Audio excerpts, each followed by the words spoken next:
Video में हम लोग बातचीत करेंगे ऑब्जेक्ट तथा कॉम्प्लीमेंट के बारे में, ठीक है ना। तो ऑब्जेक्ट या कॉम्प्लीमेंट के बारे में हम लोग बात करने से पहले थोड़ा सा रिकैप कर लेते हैं कि इसके पहले वाले वीडियो में हम लोगों ने सेंटेंस के बारे में समझा था, ठीक है ना, सेंटेंस के बारे में, और उसके कितने भाग होते हैं, ठीक है, उसकी चर्चा हम लोगों ने की थी। तो सेंटेंस का एक भाग होता है सब्जेक्ट, ठीक है, सब्जेक्ट की चर्चा हम लोगों ने किया। दूसरा भाग होता है वर्ब, वर्ब के बारे में हम लोगों ने बातचीत किया, ठीक है। तीसरा भाग होता है इसका ऑब्जेक्ट, ऑब्जेक्ट की आज हम लोग चर्चा करेंगे। चौथा भाग होता है कॉम्प्लीमेंट, ठीक है, कॉम्प्लीमेंट की भी चर्चा की जाएगी। और सबसे जो अंतिम भाग होता है वो होता है एडवर्बियल, ठीक है। तो एडवर्बियल के बारे में भी हम लोग बातचीत करेंगे। तो इस तरह से पूरे एक सेंटेंस के हर एक भाग की चर्चा करेंगे, उसके अनुवाद के बारे में। और हम लोगों ने वर्ब तक, सब्जेक्ट और वर्ब तक हम लोगों ने बातचीत ऑलरेडी पहले वाले वीडियो में कर चुके हैं, ठीक है। तो आप में से कोई यदि सब्जेक्ट या वर्ब के बारे में कंफ्यूज हो तो ज़रूर पहले वाला वीडियो जो है, प्रीवियस वाला वीडियो ज़रूर देख लीजिए, ठीक है। तो चलिए हम लोग अपनी बात को शुरू करते हैं। और आज हम लोग बातचीत करेंगे सबसे पहले ऑब्जेक्ट के बारे में, ठीक, और उसके बाद कॉम्प्लीमेंट की तरफ हम लोग चलेंगे। तो ऑब्जेक्ट, इसको हिंदी में कर्म कहा जाता है, ठीक है ना। हिंदी में इसको क्या कहते हैं, कर्म कहते हैं। तो एक सामान्य परिभाषा क्या दिया जाता है ऑब्जेक्ट का, इसको देखिएगा। तो आप लोग स्क्रीन पे देख रहे होंगे ऑब्जेक्ट की परिभाषा। तो ऑब्जेक्ट क्या है, वह व्यक्ति या वस्तु जो क्रिया से प्रभावित होता है उसे ऑब्जेक्ट कहते हैं, ठीक है ना। तो ऑब्जेक्ट की परिभाषा क्या है कि वह व्यक्ति या वस्तु जो क्रिया से प्रभावित होता है। क्लियर हो गया, ठीक है। तो एक शब्द में कैसे लिख सकते हैं, जो क्रिया से प्रभावित होता है, जो व्यक्ति या वस्तु, जो व्यक्ति या वस्तु क्रिया से प्रभावित होता है, ठीक है ना। या क्रिया का प्रभाव जिस पे पड़ता है, प्रभावित होता है, ठीक, उसे क्या कहते हैं हम लोग, उसे ऑब्जेक्ट कहते हैं, उसे ऑब्जेक्ट कहते हैं, ऑब्जेक्ट कहते हैं। तो क्रिया का प्रभाव जिस पे पड़ता है उसे ही ऑब्जेक्ट कहते हैं। जैसे रोहन आम खाता है, ठीक है, आम खाता है। अब हमको समझना ये है कि आम जो है वो क्रिया है, आम जो है इसमें वर्ब है, ठीक है ना, क्रिया है। तो क्रिया का प्रभाव किस पे पड़ रहा है, तो ऑब्वियस है कि काम करने वाला जो है रोहन है, यानी कि सब्जेक्ट है रोहन। तो क्रिया का प्रभाव किस पे पड़ रहा है, तो क्रिया जो है वो आम को प्रभावित कर रही है, ठीक है ना। खाने का काम किस पे हो रहा है, तो आम पे हो रहा है, तो आम जो है वो ऑब्जेक्ट होगा, स्पष्ट है।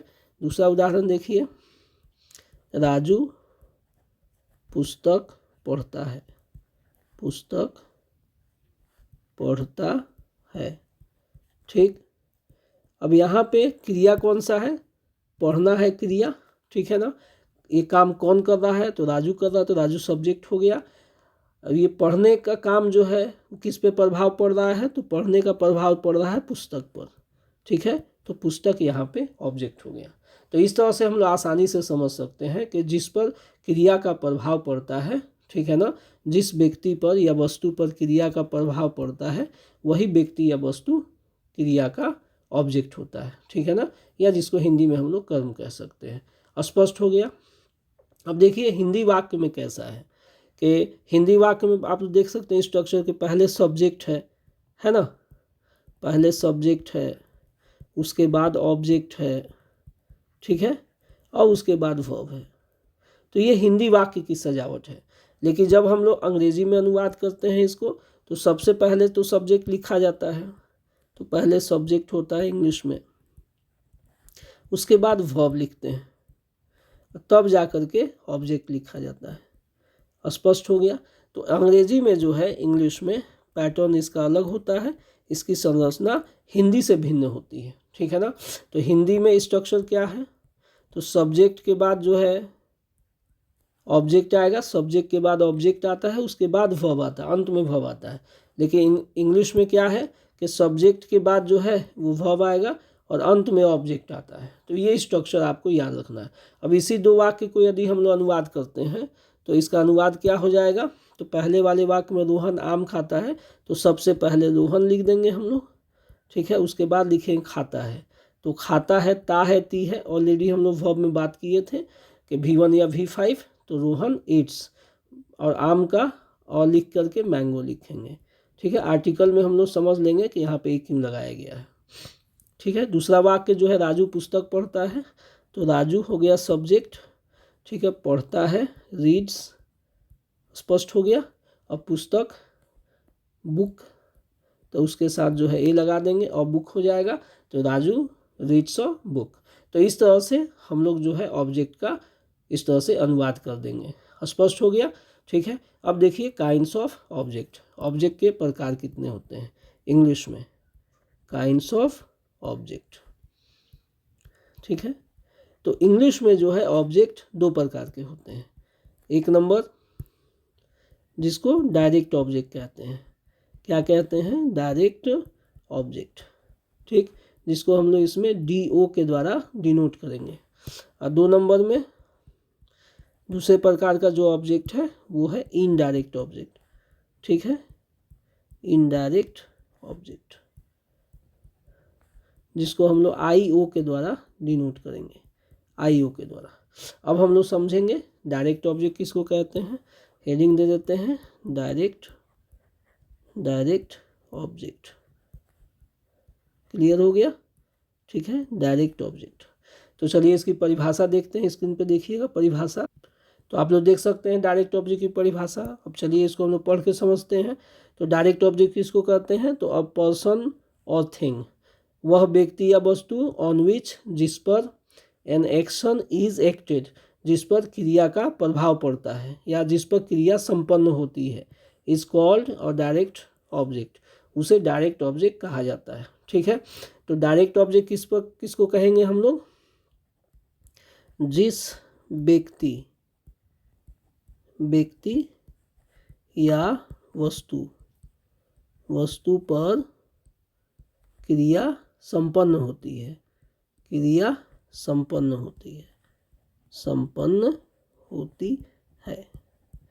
तो जिस व्यक्ति या वस्तु पर क्रिया संपन्न होती है उसे हम लोग डायरेक्ट ऑब्जेक्ट कहते हैं। अब इसको बात को समझ लेना है, ठीक है। तो यदि हम कहते हैं कि यदि खाने की क्रिया है, ठीक है, तो खाने की क्रिया किस वस्तु पे संपन्न हो सकती है, खाने की यदि क्रिया है तो वो किस वस्तु पर संपन्न हो सकती है, तो खाने वाली वस्तु पर, यानी कि भोजन को हम लोग खा सकते हैं, ठीक है ना, किसी फल को खा सकते हैं, जैसे केला हो गया, सेब हो गया, है ना, इसको खा सकते हैं। तो खाने का काम, अब इसको इस तरह से समझिए, इस तरह से कि खाने का काम तभी हो सकता है जब भोजन होगा या केला होगा या सेब होगा या खाने वाली वस्तु होगी, ठीक है। तो इन वस्तुओं के उपस्थित होने के कारण ही इस क्रिया को किया जा सकता है, ठीक है ना। यानी कि इस क्रिया का होना इन वस्तुओं पर आधारित है, इस क्रिया का होना इन वस्तुओं पर आधारित है। जब तक ये वस्तुएं नहीं होंगी तब तक हम लोग जो है ये क्रिया नहीं कर सकते हैं। स्पष्ट हो गया। इसी तरह से यदि हम कहें पीना, ठीक है, तो पीने की क्रिया हम लोग कब कर सकते हैं, जब पीने वाली वस्तु होगी, जैसे पानी हो गया, है ना, जूस हो गया, ठीक है। तो पीने वाली वस्तु यदि है हमारे पास तभी ये क्रिया हम लोग कर सकते हैं। अब पीने वाली कोई वस्तु नहीं है तो हम लोग पीने की क्रिया नहीं कर सकते हैं। यानी कि पीने की क्रिया जो है इन वस्तुओं की उपस्थिति में ही संभव है। क्लियर हो गया। तो अब यहाँ पे हम लोग कह सकते हैं इस कंसेप्ट के आधार पे कि जो है ये जो क्रिया है ये तब हो रहा है जब ये वस्तु हमारे पास है, अर्थात ये क्रिया इन्हीं वस्तुओं पर संपन्न हो रही है, ठीक है। क्लियर हो गया। तो यहाँ पे ये जो वस्तुएं आ रही है, जो क्रियाएं हैं और उनके साथ जो ये वस्तुएं आ रही है, तो इन वस्तुओं को ही हम लोग डायरेक्ट ऑब्जेक्ट कहेंगे, इन्हीं वस्तुओं को हम लोग डायरेक्ट ऑब्जेक्ट कहेंगे। तो कहीं ना कहीं प्रत्यक्ष रूप से ये वस्तुएं जो है इन क्रियाओं से जुड़ी हुई है। क्लियर हो गया। तो ये डायरेक्ट ऑब्जेक्ट हो गया। सामान्यतः यदि वस्तु होता है, वस्तु, ठीक है, वस्तु होगा तो सामान्यतः हम लोग क्या के द्वारा प्रश्न पूछते हैं, क्या लगाकर, क्या प्लस क्रिया के साथ हम लोग प्रश्न पूछेंगे और प्रश्न का जो आंसर होगा या जवाब होगा वो डायरेक्ट ऑब्जेक्ट की पहचान कराएगा। ठीक है, जैसे क्या खाते हैं, केला, सेब, क्या पीते हैं तो पानी, जूस। ठीक है, इसी तरह से लिखना, तो लिखना के साथ यदि हम लोग क्या लगा दें, क्या लिखते हैं तो पत्र हो सकता है, कहानी हो सकता है ना, कविता हो सकता है। तो ये लिखने के साथ जुड़ा हुआ है तो ये डायरेक्ट ऑब्जेक्ट होगा। क्लियर हो गया। तो इसमें लिखने का डायरेक्ट ऑब्जेक्ट क्या होगा, पत्र हो सकता है, कहानी हो सकता है, कविता हो सकती है। इसी तरह से पढ़ना, तो पढ़ने क्या पढ़ सकते हैं तो पुस्तक पढ़ सकते हैं। ठीक है, कहानी पढ़ सकते हैं, कविता पढ़ सकते हैं। ठीक है, तो पढ़ने का डायरेक्ट ऑब्जेक्ट क्या हो जाएगा, पढ़ने का पुस्तक हो जाएगा, कहानी हो जाएगा। एक और उदाहरण देख लीजिए, जैसे खेलना। ठीक, खेलना, तो खेलने का क्या क्या ऑब्जेक्ट हो सकता है, क्रिकेट हो सकता है, हम लोग क्रिकेट खेल सकते हैं। ठीक है, फुटबॉल खेल सकते हैं, फुटबॉल, है ना, फुटबॉल खेल सकते हैं। क्लियर हो गया। ठीक, तो ये सब चीज़ें हम खेल सकते हैं। अर्थात जो क्या खेल सकते हैं तो क्या से जवाब में क्रिकेट आ रहा है, फुटबॉल आ रहा है, तो क्रिकेट और फुटबॉल जो होगा ये डायरेक्ट ऑब्जेक्ट हो जाएगा खेलने का। स्पष्ट हो गया। तो इस तरह से डायरेक्ट ऑब्जेक्ट हम लोग निकालने के लिए क्रिया के साथ जो है क्या लगा के प्रश्न पूछ सकते हैं। ठीक, अब एक पूरा उदाहरण देखिए, जैसे राकेश फल खाता है, फल खाता है। कभी भी वाक्य को तोड़िएगा तो सबसे पहले क्रिया तोड़िए। ठीक है, तो क्रिया इसमें हो गया, वर्ब हो गया खाता है। अब देखिए कौन खाता है, कौन से सवाल पूछेंगे, सब्जेक्ट निकलेगा, यानी कि काम करने वाला निकलेगा। कौन से सवाल पूछेंगे तो ये सब्जेक्ट हो गया। क्या खाता है ना, फल खाता है। तो क्या से जब सवाल पूछते हैं तो हमारा डायरेक्ट ऑब्जेक्ट निकल जाता है। तो इसमें फल जो है वो इस क्रिया का डायरेक्ट ऑब्जेक्ट है। स्पष्ट हो गया। इसी तरह से मुकेश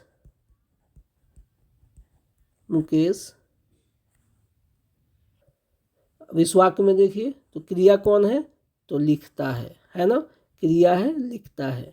कौन लिखता है, कौन से सवाल पूछेंगे तो सब्जेक्ट मिलेगा। क्या लिखता है ना, क्या से सवाल पूछेंगे तो हमको मिलेगा पत्र, तो पत्र जो है हमारा डायरेक्ट ऑब्जेक्ट हो जाएगा। क्लियर हो गया। तो फिर से एक स्ट्रक्चर हम लोग बनाते हैं। तो हिंदी में हम लोग क्या देख रहे हैं, स्ट्रक्चर, हिंदी वाक्य का संरचना हम लोग क्या देख रहे हैं कि हिंदी में जो होता है सब्जेक्ट होता है सबसे पहले, उसके बाद डायरेक्ट ऑब्जेक्ट होता है, उसके बाद वर्ब होता है। जब इसका हम लोग इंग्लिश में अनुवाद करेंगे, इंग्लिश में क्या स्ट्रक्चर हो जाएगा, देखिए इंग्लिश में स्ट्रक्चर हो जाएगा, सब्जेक्ट पहले आएगा, उसके बाद वर्ब आता है, उसके बाद डायरेक्ट ऑब्जेक्ट आता है। क्लियर हो गया। ठीक है, तो अब इन वाक्यों का हम अनुवाद कर, राकेश फल खाता है, तो इसका अनुवाद क्या हो जाएगा, राकेश, उसके बाद खाता है, ईट्स फ्रूट, फल, फ्रूट हो गया डायरेक्ट ऑब्जेक्ट। क्लियर हो गया। दूसरा वाक्य क्या है, मुकेश पत्र लिखता है, तो सब्जेक्ट हो गया मुकेश, उसके बाद लिखता है, राइट्स और लेटर, डायरेक्ट ऑब्जेक्ट हो गया और लेटर। तो इस तरह से हम लोग तोड़ सकते हैं, ये सब्जेक्ट है, ये वर्ब है और ये डायरेक्ट ऑब्जेक्ट है। क्लियर हो गया। तो हिंदी में डायरेक्ट ऑब्जेक्ट वर्ब से पहले आएगा, इंग्लिश में वर्ब के बाद जाता है। यहाँ तक स्पष्ट हो गया। ठीक है, तो ये था डायरेक्ट ऑब्जेक्ट के बारे में, स्पष्ट हो गया। और यदि कोई वस्तु होगा तो हम लोग क्या से सवाल पूछेंगे, यदि कोई व्यक्ति होता है तो किसे, इससे हम लोग सवाल पूछते हैं। यदि व्यक्ति रहेगा तो उसमें हम लोग क्या सवाल पूछेंगे, किसे। ठीक है, किसे से सवाल पूछते हैं। और वो जो जवाब आएगा हमारा वो होगा डायरेक्ट ऑब्जेक्ट। ठीक, क्लियर हो गया? ठीक है ना। जैसे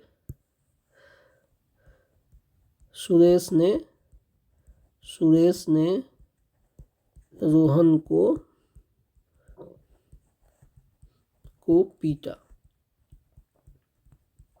ठीक, अब इसमें क्रिया कौन सा है, काम कौन सा है, पीटा।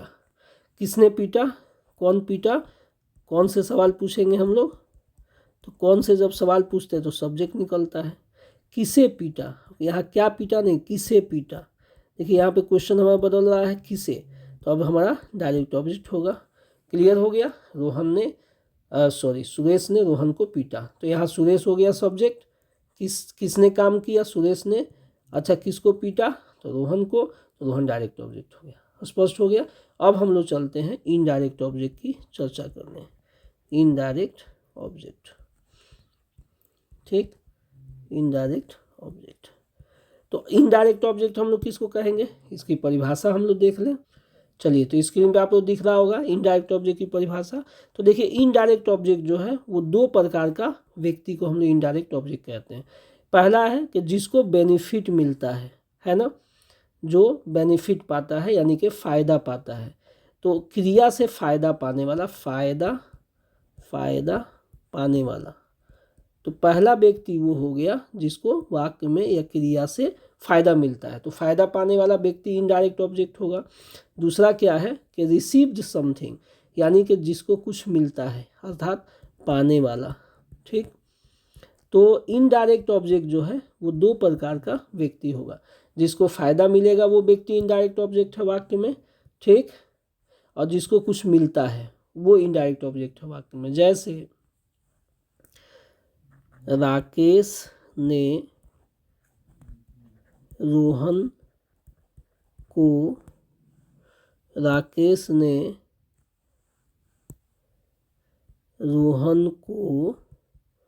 कलम दिया। ठीक, ये लंबा वाक्य हो गया। अब इसको हम लोग तोड़ेंगे। तो सबसे पहले क्रिया दिया, तो ये क्रिया हो गया। ठीक है, कौन दिया, कौन से सवाल पूछेंगे, कौन दिया, तो राकेश सब्जेक्ट हो गया। क्या दिया, क्या से सवाल पूछे थे ना हम लोग इसके पहले, तो क्या दिया, तो डायरेक्ट ऑब्जेक्ट। ठीक है ना, कलम दिया। ठीक है ना। अब देखिए यहाँ किसको मिला, ठीक है ना। पाने वाला कौन है, पाने वाला। तो पाने वाला कौन है, तो रोहन है, यानी कि रोहन इनडायरेक्ट ऑब्जेक्ट होगा। स्पष्ट हो गया। तो पाने वाला है रोहन। क्लियर हो गया। ठीक है, इस तरह से हम लोग पूरा वाक्य जो है वो आसानी से तोड़। ठीक, अब एक दूसरा वाक्य देखिए। मोहन ने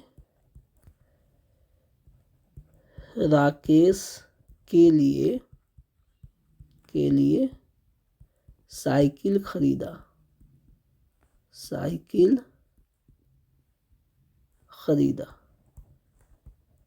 ठीक है, चलिए अब इस वाक्य को हम लोग तोड़ें। तो सबसे पहले क्रिया तोड़िए। क्रिया क्या है, वर्ब क्या है, खरीदा। अच्छा, कौन खरीदा, कौन से सवाल पूछेंगे हम लोग, कौन से, तो कौन खरीदा, तो मोहन, तो सब्जेक्ट हो गया। क्या खरीदा, क्या से सवाल पूछेंगे हम लोग, तो साइकिल खरीदा, तो डायरेक्ट ऑब्जेक्ट हो गया। ठीक है। अच्छा, साइकिल किसके लिए खरीदा, तो रोहन के लिए, है ना, या राकेश के लिए, सॉरी राकेश के लिए। ठीक है, तो इसको फ़ायदा मिल रहा है, फ़ायदा। अब फ़ायदा किसको मिल रहा है, फ़ायदा किसको मिल रहा है, देखिए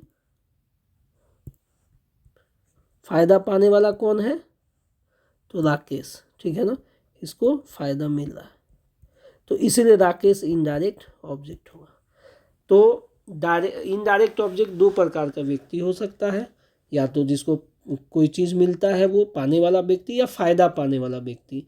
ठीक है, दो प्रकार का ऑब्जेक्ट। अब एक चीज़ देख लीजिए, स्ट्रक्चर को देखते हैं हम लोग, हिंदी वाक्य के स्ट्रक्चर को। ठीक, तो हिंदी वाक्य में सबसे पहले क्या आया है, सब्जेक्ट आया है। ठीक है, उसके बाद क्या आया है, इनडायरेक्ट ऑब्जेक्ट आया है। उसके बाद क्या आया है, डायरेक्ट ऑब्जेक्ट आया है। ठीक है, उसके बाद क्या आया है, वर्ब आया है। तो हिंदी वाक्य में, दोनों वाक्य में, तो मोहन सब्जेक्ट, इनडायरेक्ट मोहन हो गया, इनडायरेक्ट ऑब्जेक्ट हो गया, डायरेक्ट ऑब्जेक्ट हो गया, वर्ब हो गया। तो हिंदी वाक्य की सजावट किस प्रकार की होती है, तो पहले सब्जेक्ट होता है, ठीक है, उसके बाद इनडायरेक्ट ऑब्जेक्ट होता है, उसके बाद वर्ब होता है, उसके बाद डायरेक्ट ऑब्जेक्ट होता है, उसके बाद वर्ब होता है। स्पष्ट हो गया। लेकिन जब हम लोग इसको अंग्रेजी में अनुवाद करते हैं, इस बात का विशेष ध्यान रखिएगा कि जब भी इसको हम लोग अंग्रेजी में अनुवाद करेंगे इंग्लिश में, तो दो प्रकार का स्ट्रक्चर होगा इंग्लिश में, ठीक। एक नंबर स्ट्रक्चर क्या होगा वो देखना है। तो एक नंबर स्ट्रक्चर होगा कि पहले हमको सब्जेक्ट लिखना है, उसके बाद वर्ब लिखना है, उसके बाद डायरेक्ट ऑब्जेक्ट लिखना है, उसके बाद टू या फॉर लगाना है, ठीक है, उसके बाद इनडायरेक्ट ऑब्जेक्ट लिखना है, ठीक है। ये पहला स्ट्रक्चर हुआ। तो ध्यानपूर्वक देखिए, अंग्रेजी में क्या करते हैं हम लोग, सबसे पहले क्या लिखते हैं, सब्जेक्ट, ठीक है, उसके बाद वर्ब लिखते हैं, उसके बाद डायरेक्ट ऑब्जेक्ट, उसके बाद टू या फॉर लगाते हैं, उसके बाद इनडायरेक्ट ऑब्जेक्ट। अब देखिए फॉर कब लगाएंगे, जब हिंदी में के लिए रहेगा तो फॉर लगाना है, के लिए रहेगा तब। क्लियर हो गया। हिंदी में क्या रहेगा, के लिए, तो फॉर लगाना है, और के लिए यदि नहीं रहेगा तो टू लगा देना है। क्लियर हो गया, ठीक है। अब ऊपर वाले दोनों वाक्य को अनुवाद करते हैं। तो सबसे पहला वाक्य है कि राकेश ने रोहन को कलम दिया, ठीक। इसको अनुवाद करते हैं। तो सबसे पहले राकेश सब्जेक्ट है तो राकेश लिख देंगे, ठीक है। उसके बाद वर्ब क्या है, दिया, तो गेव V2 है ये, इसलिए गेव कर देंगे, गेव मतलब दिया। उसके बाद डायरेक्ट ऑब्जेक्ट है कलम, तो अ पेन, कलम का हो जाएगा अ पेन। उसके बाद हमको टू या फॉर लगाना है। तो देखिए इनडायरेक्ट ऑब्जेक्ट में रोहन को, रोहन के लिए तो नहीं ना है, रोहन को है, ठीक है। तो के लिए नहीं है, इसीलिए हम यहाँ पे क्या करेंगे, टू लगा देंगे, ठीक है। उसके बाद इनडायरेक्ट ऑब्जेक्ट हो जाएगा राकेश, राकेश। स्पष्ट हो गया।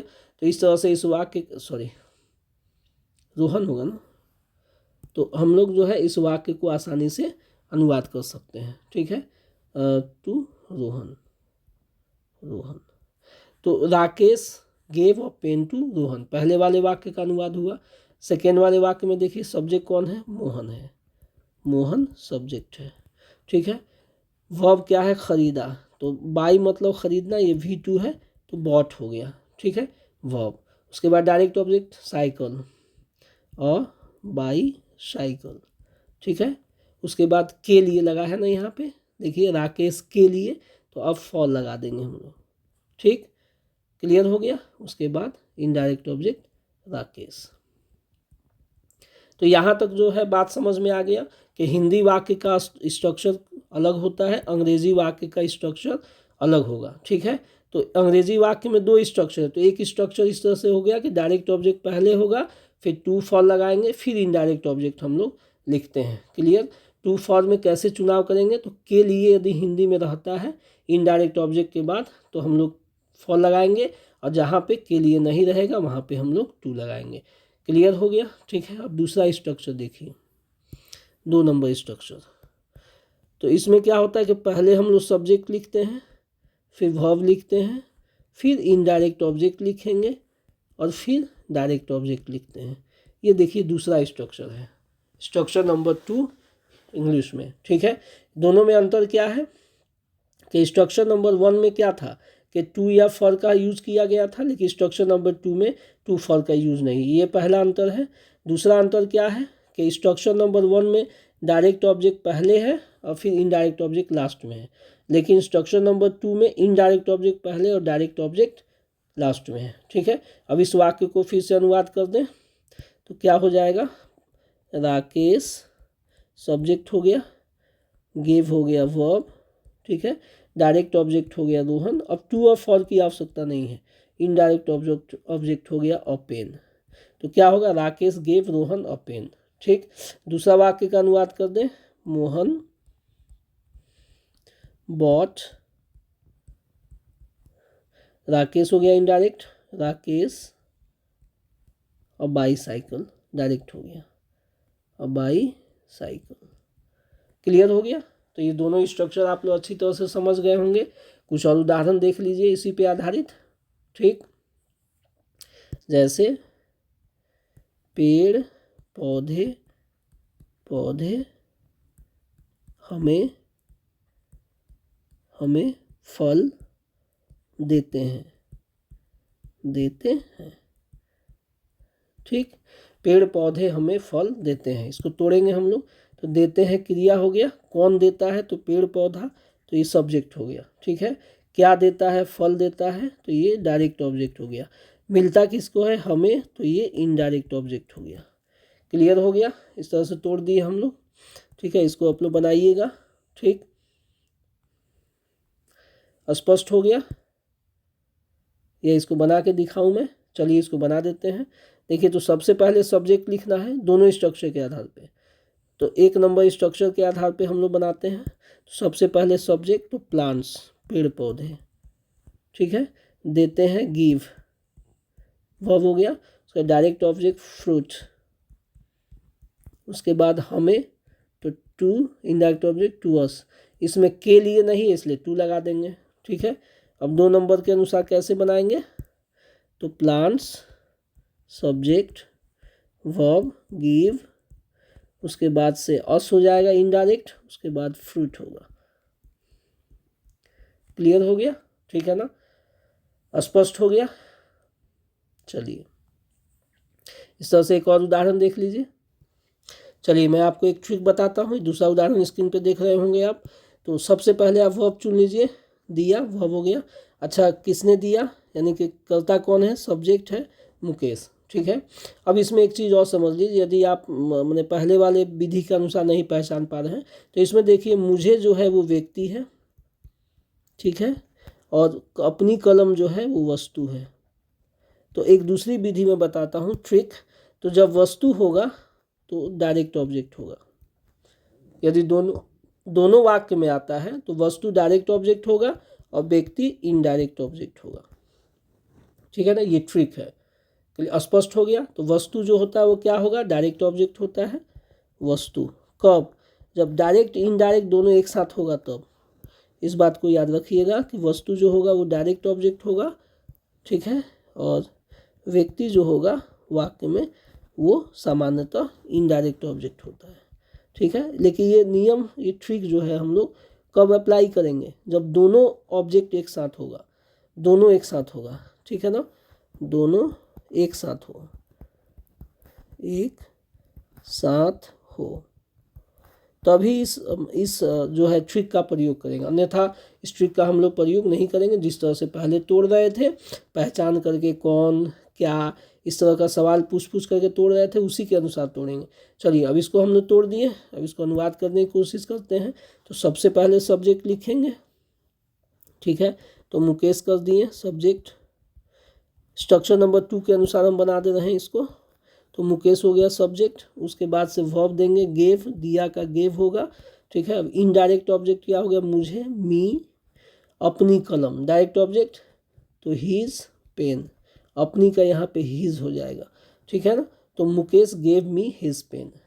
क्लियर हो गया। ठीक है, अब थोड़ा सा एक और अंतर समझ लीजिए। ठीक है ना, कि ये दो जो स्ट्रक्चर हम लोगों ने पढ़ा है, इनका प्रयोग हम लोग कब कब करेंगे। ठीक है ना, कब हम लोग स्ट्रक्चर नंबर 1 का प्रयोग करेंगे और कब हम लोग स्ट्रक्चर नंबर 2 का प्रयोग करेंगे। ठीक है, ऐसे तो आप दोनों स्ट्रक्चर का प्रयोग, स्ट्रक्चर नंबर 1 का प्रयोग करेंगे, स्ट्रक्चर नंबर 2 का प्रयोग करेंगे। ठीक है, structure number 1 versus structure number 2। ठीक है, ये इसका हम लोग प्रयोग कब करेंगे।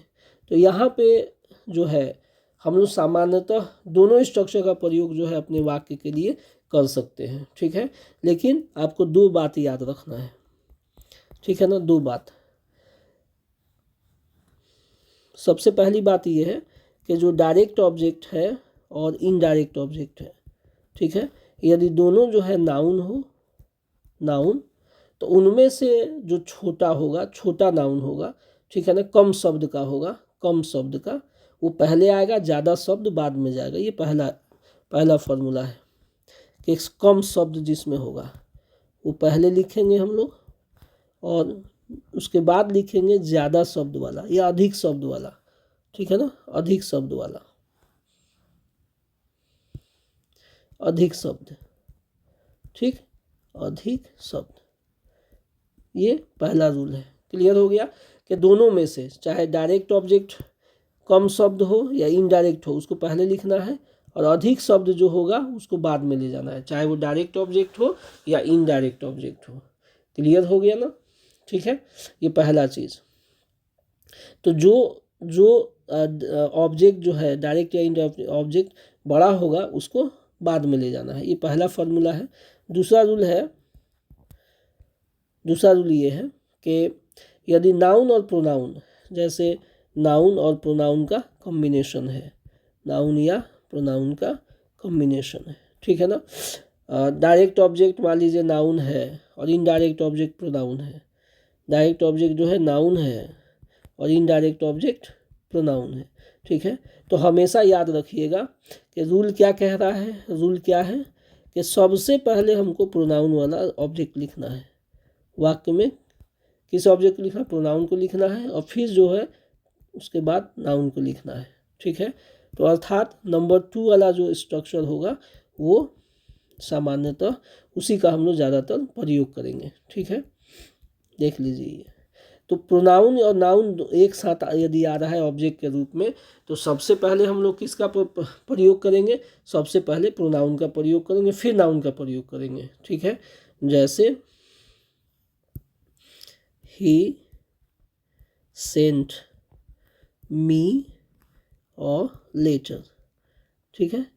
इस वाक्य में ये वाला एक तरह से हो गया, he sent a letter to me, ठीक है। तो ये दो तरह से इसका अनुवाद हो गया ना, उसने मुझे एक पत्र लिखा, ठीक, पत्र लिखा। तो इसमें हम लोग जब तोड़ रहे हैं तो वर्ब हो गया ये लिखा, एक पत्र हो गया नाउन, ठीक है, डायरेक्ट ऑब्जेक्ट, मुझे हो गया प्रोनाउन हो गया, उसने हो गया सब्जेक्ट, ठीक है। तो हम लोग को प्रोनाउन पहले लिखना है, इसके अनुसार क्या होगा कि 1 नंबर वाक्य ज़्यादा अच्छा है कि 2 नंबर। तो देखिए यहाँ प्रोनाउन पहले है ना, और नाउन बाद में है, ठीक, इसमें नाउन पहले है और प्रोनाउन बाद में है, ठीक है। तो हमको कौन सा स्ट्रक्चर चुनना है, तो इसमें चूंकि प्रोनाउन वाला स्ट्रक्चर जो है वो पहले उसको प्राथमिकता दिया जाएगा, तो इसीलिए 1 नंबर जो वाक्य है उसका चुनाव ज़्यादा बेहतर है। क्लियर हो गया। तो प्रोनाउन यदि वाक्य में होता है तो उसको हम लोग पहले लिखेंगे, फिर जो है नाउन को लिखेंगे।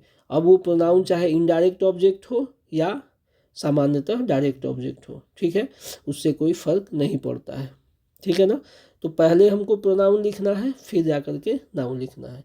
यह स्पष्ट हो गया। तो ये 2 नियम के अनुसार जो है हम लोग स्ट्रक्चर का चुनाव करेंगे कि हमको स्ट्रक्चर नंबर 1 चुनना है या स्ट्रक्चर नंबर 2 का चुनाव करना है।